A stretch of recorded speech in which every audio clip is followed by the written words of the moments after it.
오늘 이제 본문을 통하여 우리가 하나님의 말씀을 우리 함께 나누려고 하는데, 오늘 제목은 주의 종에게 일러 주옵소서라는 제목으로 사무엘상 23장 말씀을 우리 함께 보려고 합니다. 오늘 이 본문을 통하여 제가 말씀드리고 싶은 것은 인생의 위기를 만난 사람들이 과연 이 위기를 어떻게 극복하고 하나님의 은혜를 누릴 거냐라는 것입니다. 다윗은 선지자 갓의 말을 듣고 이스라엘 땅으로 돌아왔습니다. 이스라엘 땅으로 돌아왔는데 그일라 사람들이 지금 블레셋의 공격을 받았다라는 이야기를 듣고 다윗은 그냥 있지 못하게 되었습니다. 이 공격을 받았다라는 이야기를 듣고 다윗이 하나님 앞에 기도하기 시작하였다라는 것입니다. 그 기도한 것은 자기 인생의 문제 좀 해결해달라는 기도가 아니라 이 그일라 사람들을 내가 도우러 가야 되는지 말아야 되는지 그 부분을 두고 다윗은 기도하기 시작한 것입니다. 2절 말씀입니다. 함께 읽습니다. 시작. 이에 다윗이 여호와께 묻자와 이르되 내가 가서 이 블레셋 사람들을 치리이까? 여호와께서 다윗에게 이르시되 가서 블레셋 사람들을 치고 그일라를 구원하라 하시니. 아멘. 어쩌면 다윗의 코가 석자죠. 자기 목숨이 오락가락하는 이 시기에 누군가를 돕는다라는 것이 이것이 쉬운 일이 아니다라는 것입니다. 뿐만 아니라 국경 지역에서 전쟁이 일어났다라는 소식이 이게 생기게 되면 금방 사울 왕에게 자기의 위치가 이제 들통나는 그러한 상황이 될 것입니다. 다윗이 그럼에도 불구하고 하나님께 이 일에 내가 참여해야 될지 참여하지 말아야 될지를 지금 묻고 있다라는 것입니다. 하나님께서 그런데 참여하라는 것이, 그래 네 전쟁에 참여하라는 거예요. 사울왕이 알든 모르든 상관없이 그일라를 가서 구원하라는 것입니다. 그 말을 다윗이 듣고 자기와 함께했던 아둘람 동굴에서 함께했던 그 용사들에게 그 이야기를 알리게 됩니다. 3절 4절 말씀 우리 함께 봅니다. 시작. 다윗의 사람들이 그에게 이르되 보소서 우리가 유다에 있기도 두렵거든 하물며 그일라에 가서 블레셋 사람들의 군대를 치는 일이니까 한지라. 다윗이 여호와께 다시 묻자온데 여호와께서 대답하여 이르시되 일어나 그일라로 내려가서 내가 블레셋 사람들을 내 손에 넘기리라 하신지라. 아멘. 다윗과 함께 했던 그 사람들은 걱정이 된 거예요. 우리가 이 전쟁에 참여했다가 이 발각되면 어쩌지? 라고 다윗에게 이야기합니다. 그때 다윗이 다시 하나님께 묻는 거예요. 그럼에도 불구하고 참여할까요? 하니까 참여하라는 거예요. 그것이 지금 하나님께서 다윗에게 던진 메시지라는 것입니다. 다윗은 자기의 안위를 걱정해야 될 때였습니다. 사울왕의 공격으로부터 자기 자신을 보호하고 숨어 있어야 되는 상황임에도 불구하고 그는 이 전쟁에 참여하게 되었다라는 것입니다. 기도 제목의 1순위가 자기 자신을 보호해달라, 사울왕을 좀 제거해달라, 내가 어디 숨을 곳을 주세요라는 것이 아니라 공경에 처한 그일라 사람들에게 내가 그 일들을 가서 도와줘야 되느냐라는 것이 다윗의 기도 제목이었다는 것입니다. 뿐만 아니라 이 일에 아둘람 굴에 함께했던 그 400명의 용사들도 같이 참여했다라는 것입니다. 여러분 이 상황을 보고 생각나는 비유가 없습니까? 신약 성경의 선한 사마리아인 비유가 이것과 똑같다라는 것입니다. 지금도 자기 처지도 힘든데 다른 사람을 도와주는 이것이다라는 것입니다. 사랑하는 성도 여러분, 인생의 위기를 만났을 때 여러분들은 어떻게 하였습니까? 우리 교회가 위기에 만났을 때 우리 교회는 어떻게 하였습니까? 당연히 기도 제목을 두고 기도하는 것이 당연한 일이지만 하나님께서는 우리의 믿음의 행동도 보신다라는 것을 우리가 알아야 한다라는 것입니다. 우리가 그냥 기도해서 이 문제만 해결해달라고 기도하는 것이 아니라 그래 너가 하나님의 말씀대로 살아가는지 정말 하나님을 의지하고 있는지 그것을 하나님께서는 보길 원하신다라는 것입니다. 이렇게 다윗이 그일라 백성들을 구원하기 위하여 블레셋과 전쟁하여 그일라 백성들을 구원하게 되어집니다. 그리고 나서 다윗이 어떤 하나님으로부터 어떤 은혜를 받았습니까? 어떤 하나님의 축복을 받았습니까? 그것이 사무엘하 22장에 나와 있는 것입니다. 1절부터 3절 말씀 우리 함께 봅니다. 제가 먼저 볼게요. 여호와께서 다윗을 모든 원수의 손과 사울의 손에서 구원하신 그날에 다윗이 이 노래의 말씀으로 여호와께 아뢰어. 하나님께서 원수들과 사울의 손에서 다윗을 구원하고 나서 그리고 나서 그가 고백하는 고백이 이것이다라는 것입니다. 2절 3절은 우리 같이 읽습니다. 시작.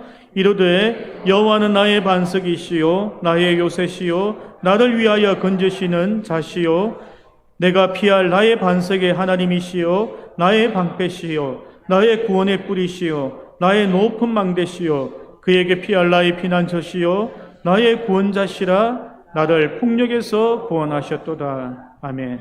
다윗이 자기의 인생을 자기가 구원했다라 고백하는 것이 아니라는 것입니다. 자기는 그일라 백성을 구원하는 일만 하였고 아둘람 굴에 있던 그 400명의 사람들을 돌보는 일만 하고 그들을 도와주기만 하였는데 하나님께서 자기를 구원하셨다라는 거예요. 하나님의 원리는 그것이다라는 것입니다. 긍휼 베풀 자들에게 긍휼을 베풀 때에 하나님께서 나에게 긍휼로 나의 반석이 되시고 피할 요새가 되시고 나의 구원의 반석이 되신다는 그 고백들이 나오게 된다는 것입니다. 폭력에서부터 구원하신다는 것입니다. 나의 뿔이 되신다는 것입니다. 망대가 되신다는 것은 나를 멀리서 지켜보시면서 원수들로부터 나를 보호하신다는 것을 다윗이 고백하고 있다는 것입니다. 다윗이 그일라에게 긍휼을 베풀었을 때 하나님의 긍휼이 다윗에게 임하여 다윗을 지키고 보호하셨다는 것입니다. 예수님께서 산상수훈에서 무엇이라고 하십니까? 이 원리를 확실하게 우리에게 말씀하고 계시다라는 것입니다. 마태복음 5장 7절 말씀입니다. 함께 읽습니다. 시작. 긍휼히 여기는 자는 복이 있나니 그들이 긍휼히 여김을 받을 것이며. 아멘. 긍휼히 여긴다라는 것은 하나님을 긍휼히 여기는 것이 아니에요. 이 땅에 있는 사람들을 긍휼히 여길 때에, 공경에 처한 사람들을 긍휼히 여길 때에 하나님께서 그 사람을 긍휼히 여기신다라는 거예요. 내가 그일라 사람들을 보호하니까 하나님께서 나를 보호하신다라는 거예요. 그것을 지금 다윗이 사무엘하 22장에서 찬양했다라는 것입니다. 예수님께서 마태복음 5장 산상수훈에서 우리에게 그것을 요구하고 계시다라는 것입니다. 이 긍휼의 마음은요, 다윗 나라를 통치하는 근간이 되는 사상이라는 것입니다. 통치념이라는 것입니다. 아둘람 굴에 모였던 그 400명, 내 코가 석자인데 코가 석자인 그 사람들 모아가 뭐 하겠어요? 그들을 도와주는 것이 하나님 나라의 기본 이념이라는 거예요. 내가 지금 사울로부터 쫓김을 받고 있지만 그일라 백성들이 공경에 처했을 때 그에게 가서 긍휼을 베푸는 것이 하나님 나라의 원칙이라는 것을 이야기하고 있다라는 것입니다. 사랑하는 성도 여러분, 선한 사마리아인 비유 여러분 잘 아시죠? 그 선한 사마리아인 비유는 단순히 불쌍한 사람 도와주라 이런 말이 아닌 거예요. 선한 사마리아인 비유를 처음부터 끝까지 다 읽어보면 긍휼이라는 것이 하나님의 나라와 우리의 구원과 밀접한 관계가 있다라는 것을 이야기하고 있다라는 것입니다. 누가복음 10장 25절에 선한 사마리아인 비유를 보면요, 처음에 이렇게 이야기합니다. 어떤 율법 교사가 일어나 예수를 시험하여 이르되 선생님, 내가 무엇을 하여야 영생을 얻으리까 물어본 거예요. 영생을 물어본 거예요. 구원을 물어본 거예요. 내가 어떻게 하면 구원을 받죠? 하나님 영원한 생명을 얻는 것이죠? 라고 물어본 거예요. 그랬더니 예수님께서 다시 26절에 말씀하시는 거예요. 예수님께서 이르시되 율법에 하나님 말씀에 무엇이라고 기록되어 있고 내가 어떻게 읽느냐라고 물어봤더니 율법 교사니까 성경을 너무 잘 안 하는 거예요.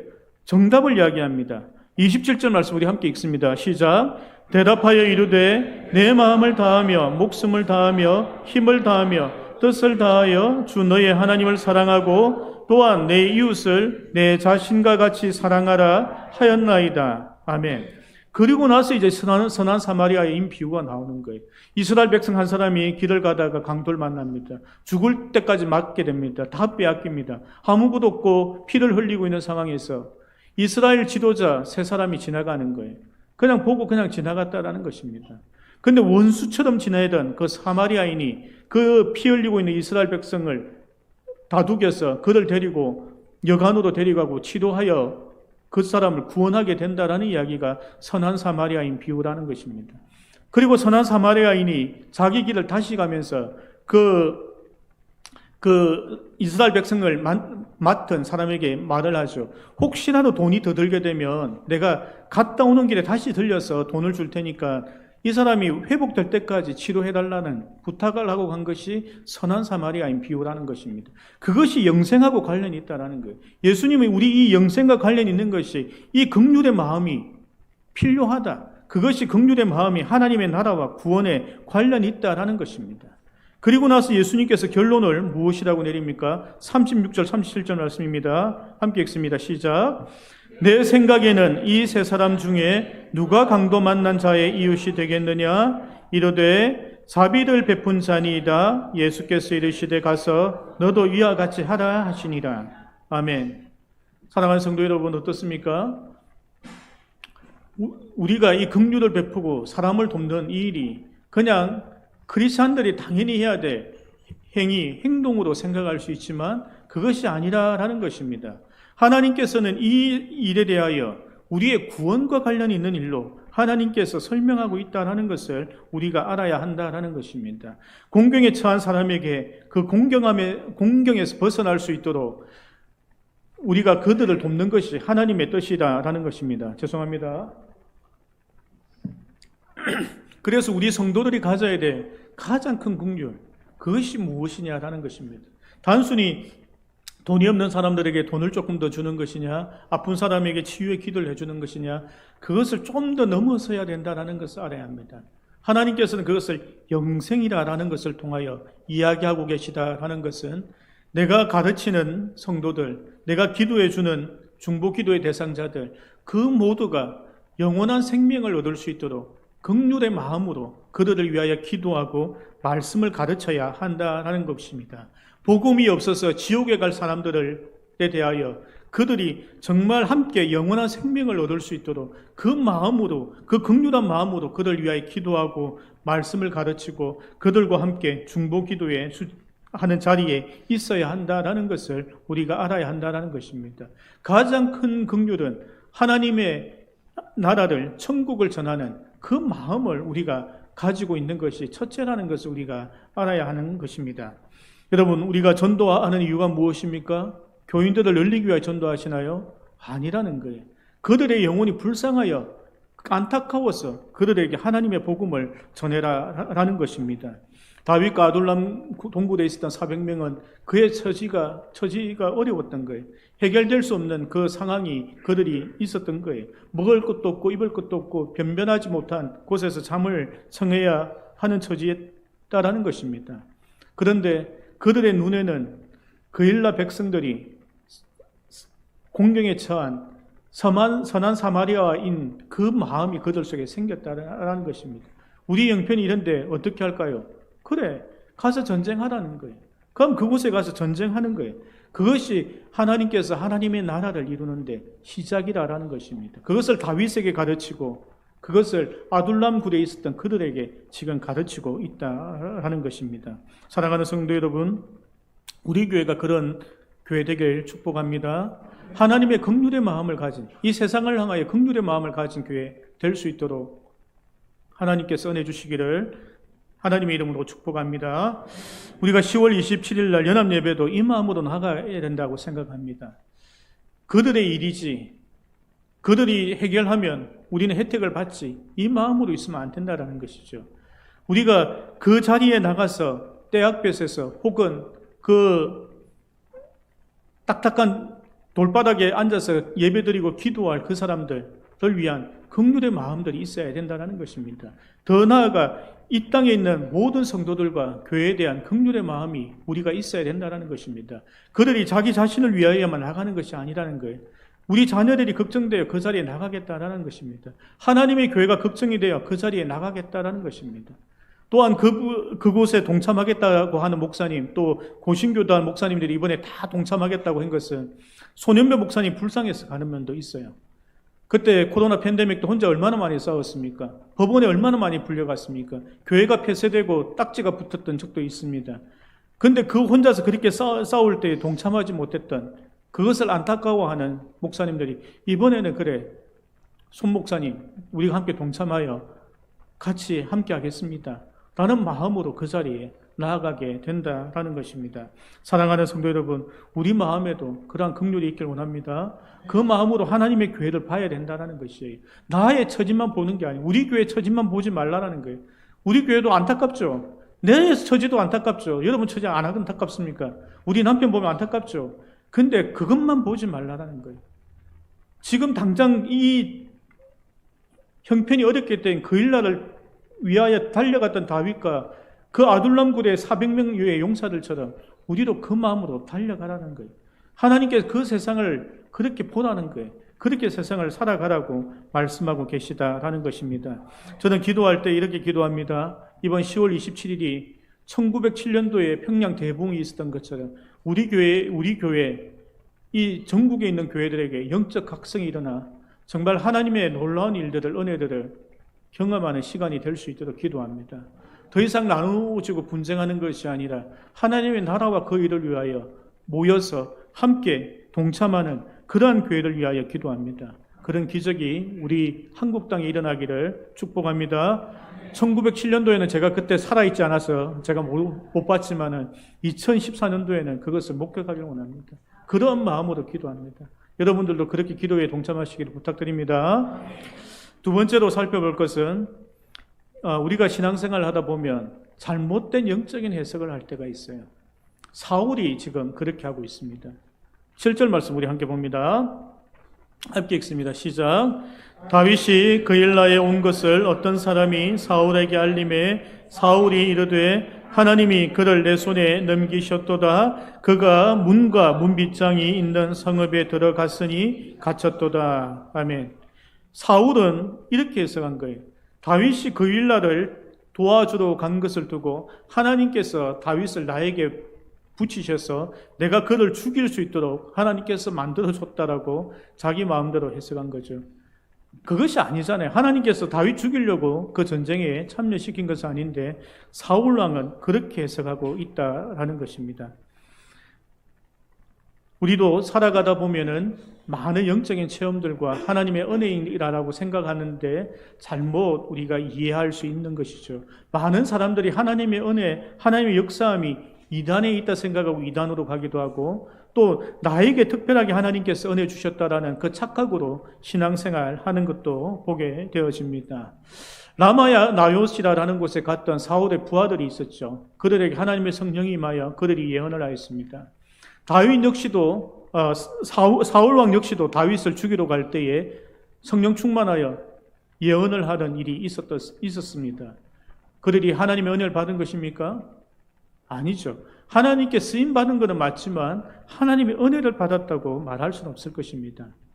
그러면 우리가 하나님의 은혜를 누리고 하나님의 성령의 충만함을 입은 것을 어떻게 알 수 있을까요? 정말 이것은 하나님의 일이다. 내가 사단에 쓰임받는 것이 아니구나 라는 구분을 어떻게 하는 것입니까? 그것은 진짜 성령의 충만함을 입었을 경우에는 하나님께서 나타내는 열매들이 있는데 회개의 열매, 성령의 열매, 성령의 은사, 그리고 그것이 지속적이냐라는 것입니다. 어제도 그 은혜를 입고 오늘도 그 은혜가 임하면은 내일도 그 은혜가 임하면 그건 하나님의 성령께서 하시는 일인 거예요. 근데 한 번 정도, 몇 번 정도 내 인생에 일어난 것은 하나님의 성령께서 하신 것이 아닐 수 있다는 것을 우리가 알아야 합니다. 내가 은혜 받은 그날에 그 설교자를 통하여 아니면 기도 인도했던 사람을 통하여 찬양 인도를 했던 사람을 때문에 혹은 나와 함께 봉사했던 찬양팀, 주일학교 교사들 그런 사람들을 통하여 일시적으로 내가 은혜 받은 일이 있을 수 있다는 거예요. 우리가 거기서 멈추면 안 된다는 거예요. 제가 한국교회 성도님들 아쉬운 게 그거예요. 예수님께서는 이 시대에 기적을 요구하는 사람들에게 기적을 구하지 말라는 거예요. 체험을 구하지 말라는 거예요. 요나의 표적밖에 없으니까 표적을 구하라고 이야기하는데 그 시대나 지금이나 기적이나 영적인 체험을 구하는 성도들이 너무나 많다라는 거예요. 하나님께서는 그걸 구하지 말라라는 것을 이야기하고 계시다라는 것입니다. 그럼 우리는 무엇을 구해야 할까요? 하나님께서 나와 정말 함께 하신다. 하나님의 성령께서 나와 함께 하신다라는 것을 내가 구분할 수 있는 그것이 무엇입니까? 앞에 이야기했던 성령의 열매, 회개의 열매, 성령의 은사들 그것도 당연히 하죠. 그런데 내 속에 간절한 소망이 무엇인지 보면 알 수 있다라는 것입니다. 내 속에 정말 하나님의 뜻과 하나님의 나라를 구하고 있느냐라는 것, 이 땅에 있는 이 세상의 것을 구하고 있느냐라는 것이, 그것을 보면은 정말 하나님의 사람인지 아닌지를 우리가 알 수 있다라는 것을 우리가 생각해야 된다라는 것입니다. 다윗은 여전히 하나님의 나라와 그 의를 구하는 거예요. 형편이 어떻게 됐든 상관없는 거예요. 하나님의 나라와 그 의가 이 땅에 임하길 위하여 하나님께 계속 물으면서 그런 인생을 살아가고 있다라는 것입니다. 하지만 나를 위하여 하나님 기적을 주세요. 뭔가 해주세요.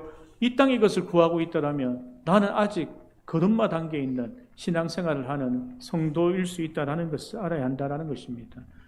그래서 사랑하는 성도 여러분, 많은 간증보다 중요한 것은 하나님 앞에 순종하는 마음으로 하나님의 나라와 그 일을 구하는 그러한 삶을 살아가시기를 축복합니다. 세 번째로 살펴볼 것은 다윗은 여전히 하나님께 묻고 있다는 것을 우리가 알아야 합니다. 지금 이제 전쟁에 승리하고 나서 사울 왕이 알았던 거예요. 아, 다윗이 그일라 지방에 있구나. 그 소문들이 이제 나기 시작한 것입니다. 또한 사울 왕이 다윗을 잡으러 온다라는 것이 또 소문이 난 거예요. 그래서 다윗이 그 이야기를 듣고 하나님 앞에 다시 기도하며 묻게 되어집니다. 9절 10절입니다. 함께 읽습니다. 시작. 다윗은 사울이 자기를 해하려 하는 음모를 알고 제사장 아비아달에게 이르되 에봇을 이리로 가져오라 하고, 다윗이 이르되 이스라엘 하나님 여호와여, 사울이 나 때문에 이 성읍을 멸하려고 그일라로 내려오기를 꾀한담을 주의 종이 분명히 들었나이다. 아멘. 여기서 이제 다윗이 에봇을 가져오라라는 표현이 있는데, 그것은 제사장이 입는 옷입니다. 근데 왜 에봇이 중요한가 하면은 제사장이 입는 그 옷 에봇에는 우림과 둠밈이라는 두 개의 돌판이 가슴에 있습니다. 그리고 주머니를 만들어서 거기에다가 우림과 둠밈을 넣게 돼요. 우림과 둠밈을 넣는 이유가 뭔가 하면, 우림이라는 것은 무슨 뜻인가 하면 빛, 광채, 불꽃이라는 뜻이고, 둠밈은 완전함, 성실함, 온전함, 고결함, 순진함을 의미하는 거예요. 그러니까 하나님의 성품을 그대로 여기다가 상징하는 것을 집어넣고, 하나님께 뭔가 물을 일이 있으면 제사장이 입고 있는 그 에봇 앞에 무릎 꿇고 기도하며 하나님께 묻는 것이 이스라엘 백성들의 율법이었습니다. 그래서 다윗도 이제 사울 왕이 자기를 잡으러 온다라는 말을 들으면 어떻게 됩니까? 도망가야 되죠. 어딘가 숨어야 되죠. 그럼에도 불구하고 누구나 상식적으로 다 아는 일인데 다윗은 하나님께 물어보는 거예요. 하나님, 이 상황에서 내가 어떻게 할까요? 라고 물어봅니다. 그래서 11절 말씀해 보면은, 제가 읽을게요. 그냥 그일라 사람들이 나를 그의 손에 넘기겠나이까? 주의 종이 들은 대로 사울이 내려오겠나이까? 이스라엘의 하나님 여호와 영원하건대 주의 종에게 일러 주옵소서 하니 여호와께서 이르시되 그가 내려오리라 하신지라. 아멘. 사울 왕이 너를 잡으러 올 거다라는 거예요. 근데 더 재밌는 이야기는, 그일라 백성들이 나를 사울 왕에게 넘겨줄 것 같습니까? 물어보니까 그 백성들도 너를 사울 왕에 넘겨줄 거야 라는 응답까지 받게 된 것입니다.